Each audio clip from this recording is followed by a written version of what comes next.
Before we begin, I want to give a quick shout out to David Prowse, who passed away earlier today at the age of 85. While James Earl Jones did a phenomenal job voicing Vader, David Prowse was known for physically embodying Darth Vader in the suit for the original trilogy. He was loved by many and will be missed. What's going on, guys? Welcome back to Sector for Nerds. I'm Ryan Brower, and today I'm here to give you guys my review of the latest episode of The Mandalorian called The Jedi. Now, for those of you who may be wondering, like, oh, it's been a couple days since the episode, where have you been? I said it before, but just in case for those who may have missed it, I've been really busy over this past week with work and school. Like, on Friday, I worked 10 hours. I managed to watch the episode before I went to work, but just like after I got back from work, I was not in the mood to be recording a video. And then Saturday I worked a bunch as well, and I also have had homework to do. So now it is Sunday and I finally have time to record the video, and I'm hoping to get it up by the end of the night. Hopefully this is only a one-time week where this has to happen, but I guess you never know, right? Like I said, I knew this was coming eventually, that my schedule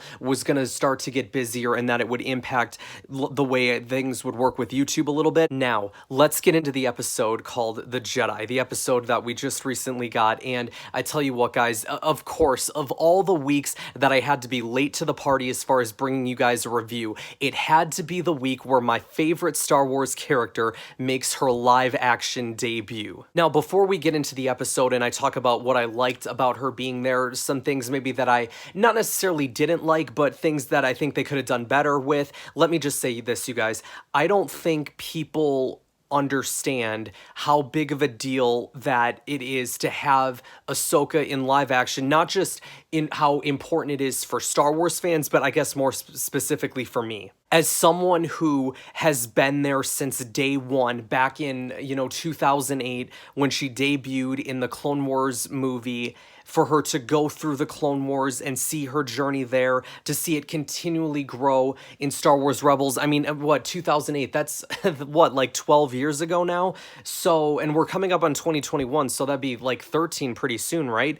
We've been on this journey for so long. So to see her, who I personally think is not just my favorite character, but I think is one of the best written Star Wars characters ever, to see her make an appearance in live action, it meant everything to me. And we didn't have to wait long for her to show up, because within the first 30 seconds of the episode, she's already there with her freaking white lightsabers, which was so amazing, and she's cutting through people, and it almost reminded me of that trailer with Starkiller for The Force Unleashed 2, where he turn on his sabers, cut a few people up, turn them off, cut up a few more people, turn them off again, and just annihilate everybody. That was kind of the vibe that I got from this. Okay, so what I liked about Ahsoka, I thought she looked good. I think the only thing that I questioned about her look was, why were her head tails not as long as they were in Rebels? That was something that kind of confused me, because it seemed like here they were a bit shorter, where in Rebels they were, they were pretty long. So one of the things that I questioned about it, nothing too big though. The white lightsabers was obviously really nice, having the same noises and sounds from Star Wars Rebels. So to have that connection there is it was amazing. And then there's the actress behind Ahsoka, and who was it? None other than Rosario Dawson, who was rumored for a long time to be playing her, who I said at the time, it would be fine, but at the end of the day, no one's gonna replace Ashley Eckstein for me. And I tell you what, guys, Rosario Dawson to me had an impossible task ahead of her, to be able to bring this character to live action and make her appeal to not just the new fans that have, the fans of The Mandalorian, which we've said before, mostly consists of a larger audience than normal, because you're not just talking about people who are Star Wars fans, but people in the mainstream have gotten into The Mandalorian. So people who haven't really necessarily called themselves Star Wars fans, but they'd call themselves Mandalorian fans. You don't only have to appeal just to them, but you got to be able to appeal to the diehard Star Wars fans, the people who watch things like Clone Wars and Rebels. And I tell you what, guys, I think that she did an incredible job portraying her. Now, when I saw Rosario Dawson at first, when I saw Ahsoka and I realized that Rosario was playing her, I'm like, okay, this is cool, but like, and I had a feeling at this point that Ashley wasn't gonna voice her, but I'm like, please let Ashley do the voice. Like, please, it wouldn't be that, I don't think it'd be that weird to me, because to me, Ashley is Ahsoka. And so when Rosario first talked, I'm like, crap. And as the episode went on, I got used to it, and like I think I understand why Dave didn't want it to be her, and I think clearly he saw something with Rosario that at least I didn't anyway. And I mean, at the end of the day, this is why Dave Filoni is like the boss when it comes to Star Wars, and why he writes so many freaking good stories for them. I mean, look at this episode. Like, this episode was honestly, like, I think my new favorite episode of the series. And I know I just said that a couple weeks ago about the Bo Katan episode, but I mean, like, they just keep topping themselves. So yeah, obviously I'm a little upset that Ashley didn't voice her, but I'm glad that, Ashley seemed cool with it on social media, and I'm glad that Rosario, like, complimented Ashley as Ahsoka, because, like, obviously, she's the originator of this character, and I know there's gonna be a lot of people who, when watching The Mandalorian, are like, who is this Ahsoka Tano, as Maul would say in Clone Wars, right? So they're gonna only know Rosario as Ahsoka, but we, like, the diehard fans, we know it's Ashley, and like, no matter how much the media tries to twist it because they choose not to watch Clone Wars and Rebels, like, I will not let them do that. I forget the name of the planet that they're on, but once the Mandalorian shows up and he goes into the village and he sees that all these people are living in fear, being held hostage, and even one of the people was like, don't talk to us because there must be like some kind of rule with outsiders talking to people. And I think honestly the only reason that they let the Mando through that door is because he's a part of the Bounty Hunters Guild. So I think when it comes to the Bounty Hunters Guild, like, they knew, like, okay, we can use him to track down Ahsoka, because Bounty Hunters, they want to make their money, so we'll give him something that he can't refuse, Beskar. And the one woman was like, hey, yeah, we'll give you not just Beskar, but we'll give you Beskar in the shape of a giant stick. Yeah, that's cool, right? Honestly, I kind of thought it was lame. And unfortunately, I see Mando fighting Moff Gideon with that thing because, Moff Gideon's got the Darksaber, he'll have that stick, and it just, I wasn't a fan of it. However, I'm sure after I see their fight, I'll just be saying like, oh, how awesome it was and everything, so I don't know, we'll see. But anyway, he's going to track down Ahsoka, and as he's walking through the forest, there's this owl sitting there on the left, and at first I'm like, oh, it's an owl, but like seconds after I thought that, I'm like, Morai! That was such a nice added touch in that episode. Part of me kind of wished we would have seen Morai a little bit more, like, how in The World Between Worlds, Morai was sitting on Ahsoka's arm and then her elbow and stuff. Like, I wish we would have gotten more of that in this episode, but it's okay. Like, at least we got to see Morai for a little bit. Obviously, for those who don't know, and obviously I think if you're watching this, you got to expect Clone Wars and Rebels spoilers, so if you don't want to watch that or listen to that, then probably leave this video. But Morai is that owl that pretty much followed Ahsoka wherever she went in Rebels, and then more recently when Clone Wars came back, they put Morai in at the end of the Clone Wars finale when Vader shows up, and Morai's just flying in the air. And we find out in Rebels that Morai is the daughter because Ahsoka says, she's an old friend, I owe her my life. Referring to the fact that the son killed Ahsoka and it was the daughter that resurrected her. But if you didn't think this episode was newsworthy enough with Ahsoka being there, they name-dropped Baby Yoda's name, and his name is Grogu. And honestly, like, it's a different name. It's very different from things that we've seen in Star Wars, but you know what? Like, I'm okay with it. Granted, all of the merchandisers right now and all the people, all the retailers are probably mad because it's like, oh, we can't call him Baby Yoda anymore. We have to call him Grogu. Hopefully sales for Baby Yoda stuff doesn't go away because, my gosh, he still deserves it. Like, come on, I think it's a fine name. And then Ahsoka tells us that Grogu was around the temple when, the time of the Clone Wars, and I'm like, well, what? And then I'm sitting here thinking of all these things. It's like, well, wait a second, then how did he survive the Purge? How did he survive Order 66? Who helped him with that? And so, like, I mean, I've been having, like, over the past, day or so, having some conversations with my brother about it, like, when I can, and he brought up the name Mace Windu, and I'm thinking, okay, it could be Windu. I think one of us, threw out the name Jocasta Nu, which I could see that because she survived Order 66. I don't know. It could be anyone, really. I know Yaddle wasn't a part of the Jedi Order at the time of Revenge of the Sith, but like, would Yaddle have been the one to get him away? I don't know. Unless Yaddle died during that time. I don't know. Then never mind. I loved the moment when Ahsoka is trying to get him to, you know, catch the rock and Baby Yoda doesn't want to do it. And then she tells the Mando to do it. And then the Mando tries doing it and Baby Yoda's still like, no. But then he pulls out the little, you know, control ball thing that he sticks on the control panel that Baby Yoda loves so much. And Baby Yoda's just like, oh, I'll take that. Shoot, I'm already calling him Baby Yoda. I meant Grogu. All right, this is going to take a little bit of time to get used to. The moment when Ahsoka tells the Mando, I can't train him. There's too much fear in him.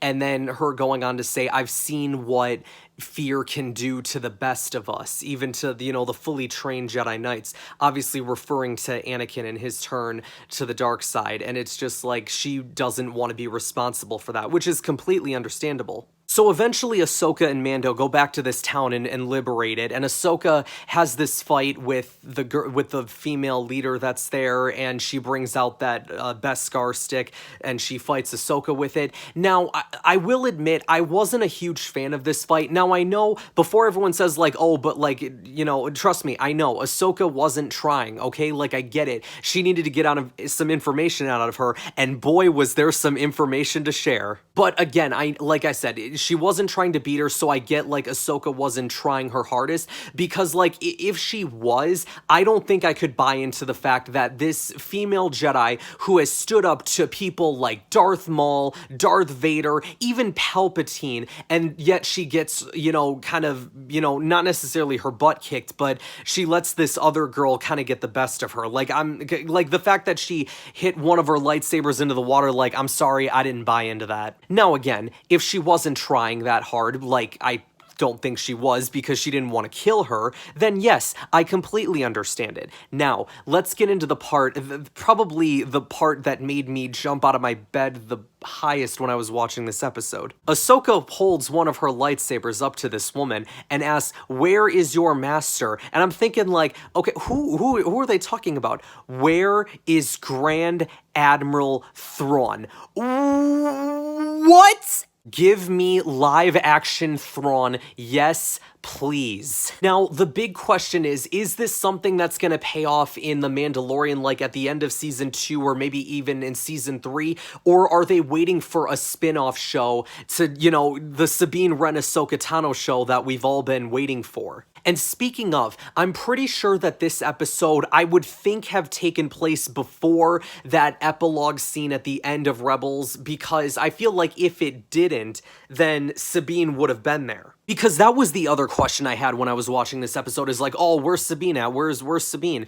And, you know, after thinking about it for a while, it's like, okay, well, maybe this takes place before Ahsoka goes to pick her up. So maybe she's looking for answers right now and looking for leads. And I still want to know what happened to her when she was in that temple on Malachor after that Vader fight. Like, I know the world between worlds stuff, but I'm talking like when she walks down that ramp and goes back in, like, what was she doing? At this point, Ezra's been gone for like a long time, you know, because Rebels takes place before A New Hope, so, and this is post-Jedi, so Ezra and Thrawn have most likely been missing for a while, and I gotta imagine, if Thrawn still has some, like, influence over parts of the Outer Rim, then that's gotta mean that something bad happened to Ezra if Thrawn is back in control. Like, maybe Thrawn is somewhere in the unknown regions, maybe they're playing off of the original books by Timothy Zahn, Heir to the Empire. Is Thrawn gonna be the main villain of season 3? I don't know. I mean, I don't know. I kind of want to see a spin-off show like about Sabine and Ahsoka going to find Ezra, but if they decide to tell it in here, then, you know, I guess that's fine. And I tell you what, though, like, seeing live action Thrawn, like, yes, please, like, give me Lars Mikkelsen voicing Thrawn. Give me, I mean, heck, he could even play Thrawn. Taylor Gray could definitely play Ezra because he looks like him a bit. You know, give him a little makeup and stuff. Like, you can definitely make him look like Ezra. At the end of the episode, Ahsoka gives the Beskar stick to the Mandalorian so he can most likely go and fight Moff Gideon at some point. But then she says, go to the planet Tython, and there you will find a temple. And the temple being actually the first Jedi temple. I mean, I know they've said differently with Act 2, so I don't know how that's gonna play into that. I don't know. But anyway, you're gonna go to that temple and place Baby Yoda there, and he will have to make his choice. So my guess is, here's what I think is going to happen. I think that Mando's going to take Baby Yoda to that temple, and here's my wild prediction. I think Luke's showing up. Either him or Cal Kestis. And as cool as Cal Kestis would be, Luke Skywalker would be so much cooler. Now, where this is going to lead, I don't know. I mean, and I thought for sure Moff Gideon was going to show up at the end of this episode like he did in the last one, but he didn't. Guys, this episode was so freaking amazing. Like, this episode was one of the most authentic pieces of Star Wars storytelling that we've seen in a while. Now, I heard that Star Wars Theory said to him that this was the most Star Wars that this felt since Revenge of the Sith. I'd have to disagree with that just because of how much I think Clone Wars and Rebels to me is just Star Wars storytelling at its finest. But you know, like, to each his own, obviously. And I gotta tell you what, like, this episode was truly amazing, and Dave Filoni deserves all the freaking credit in the world. Like, he deserves to be doing so much more with Star Wars. I know he has been pretty busy of late, obviously. He's been working on Mandalorian. I know he's working on Bad Batch, which is going to be the next animated show. Can't wait for that, by the way. But at the end of the day, Dave Filoni, I feel like, should be a part of all Star Wars storytelling in some way, shape, or form, because this man is a freaking genius. I still hope that one day I actually get to meet him. But as for now, that's gonna wrap up our review of The Mandalorian Season 2, Episode 5, known as The Jedi. Thank you, Jon Favreau. Thank you, Rosario Dawson. But most importantly, thank you, Dave Filoni. Make sure you guys like this video, subscribe to the channel if you haven't already, share this video around as it really helps support the channel, and I will see you guys soon. This is the way. This is the way. This is the way.